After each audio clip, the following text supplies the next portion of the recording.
Oh, guys, what's up? I'm looking through these magazines, and they're showing all these cool posters from the 80s, and I swear to God, there's nothing like them.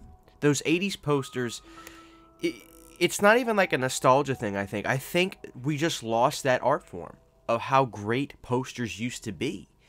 We even had some of it in the 90s still, but, like, now everything is just this digital picture, character's face in the front and center. And back then, you were mesmerized by the art that was created. So what I want to do today is give you my top 10 80s horror movie posters. And the golden rule is, the movie doesn't matter. Now, I have gone through this list about 30 times. I've consulted friends, I've consulted my wife, I have just gone back to the drawing board. And the fact of the matter is, my list tomorrow will be different from my list today. But today's list is documented.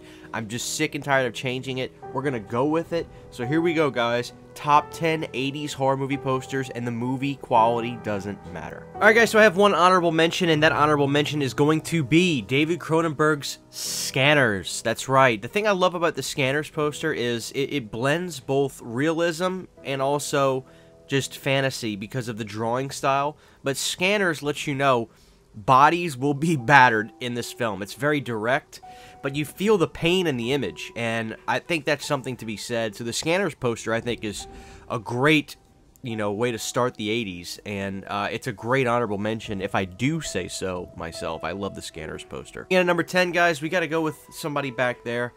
I think it's hard to go against the original A Nightmare on Elm Street poster. I think that's just a fantastic poster. It really captures the essence of the nightmarish feel you have.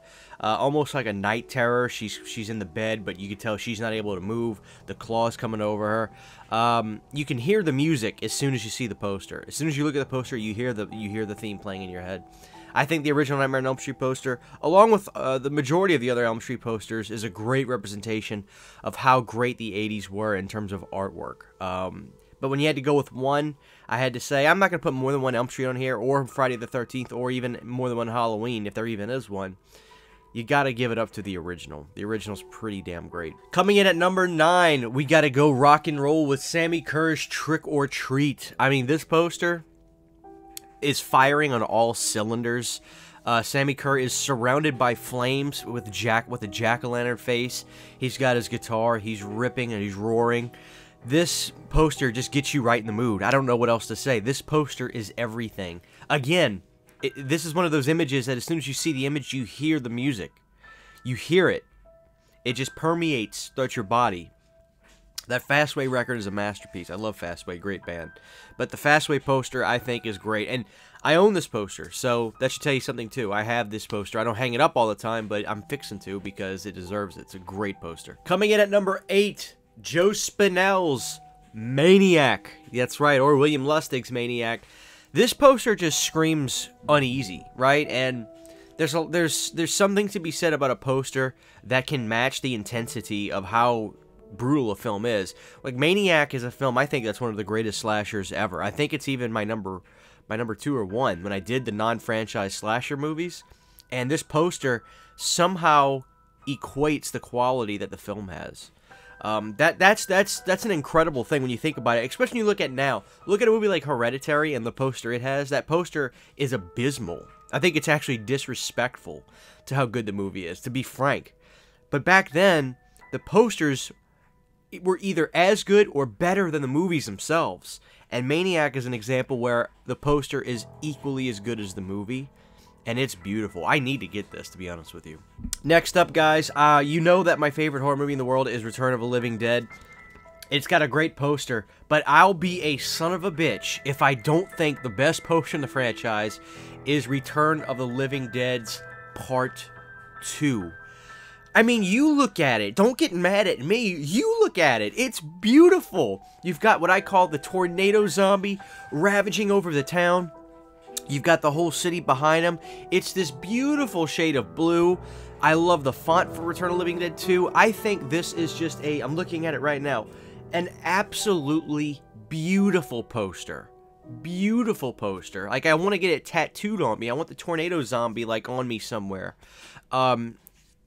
It's gorgeous. It is absolutely gorgeous. And I love that I feel it matches the tone of the film. I'm not saying that this isn't the greatest horror movie ever. I think it is, Return of the Living Dead. And it's got a great poster. But Part 2's Tornado Zombie in the Town, I can't even. I can't. Coming at number 6, we gotta give it up to Tom Holland's amazing Fright Night. Fright Night, guys. I mean, and I know some people, they like the Fright Night 2 poster. You could see mine right there. You can kind of swap these out because they're very similar, and I'm okay with that if you want to.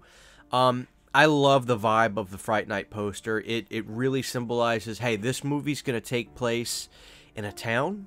It's going to deal with a family. It's going to deal with something personal. It really is a metaphor for this horror movie is about to invade somebody's life. This is about to take over somebody's life. It's not something that's going to be a part of everybody else. Because in the movie, there's only a few people that realize what's going on.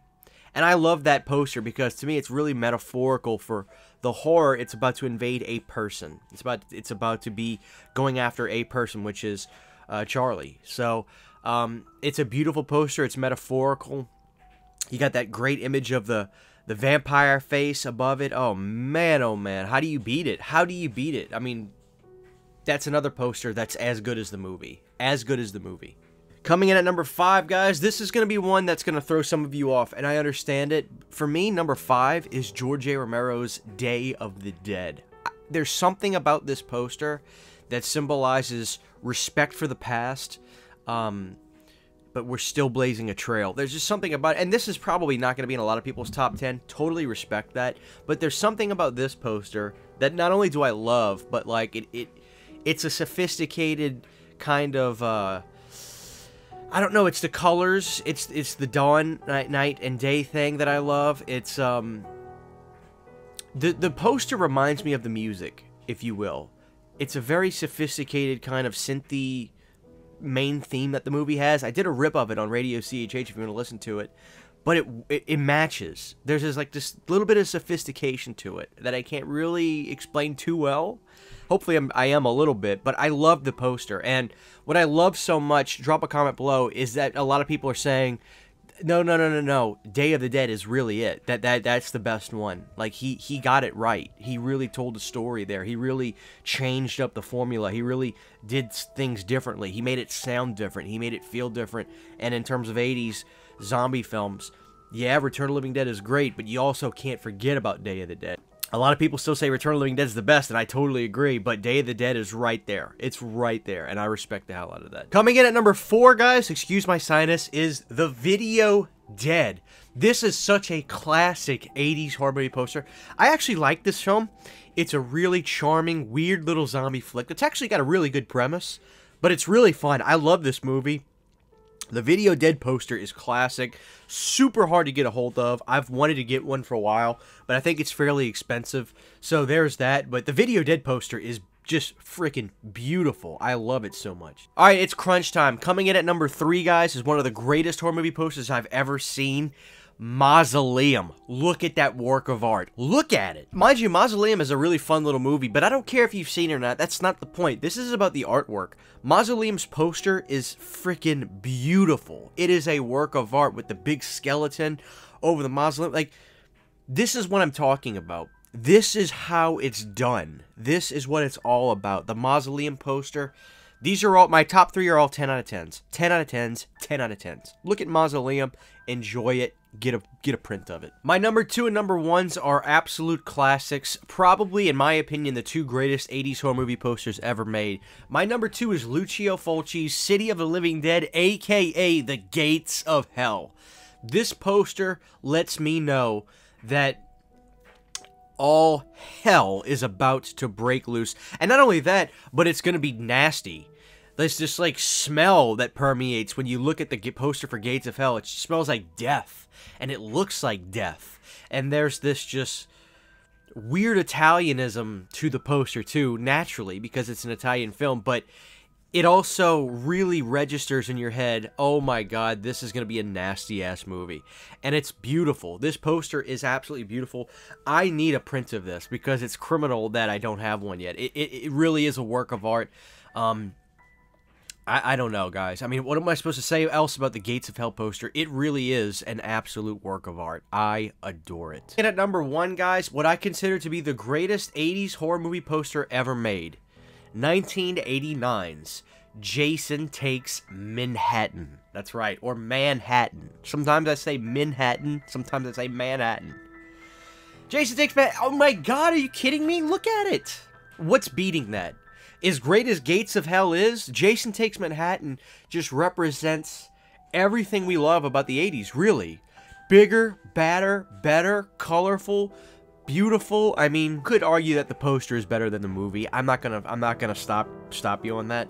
To me, it's, you know, they're both great, but this is the greatest horror movie poster I've ever seen, probably ever. Jason Takes Manhattan is truly the most beautiful work of art I've ever seen, and without a question, that's my number 1. All right, guys, so there you have it.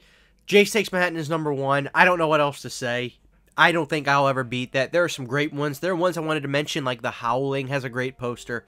Chud has a really good poster. There's so many great ones, but I ask you, what is the greatest horror movie poster from the 1980s ever? Give me your top 3, 4. Give me your top 10. I'm gonna read them, guys. Like I said, my list will be different tomorrow, but there's my list today. I really hope you enjoyed this video. If you enjoyed this, get ready. We're gonna do top 10 80s movie posters. So like comedy, action, adventure, sci-fi.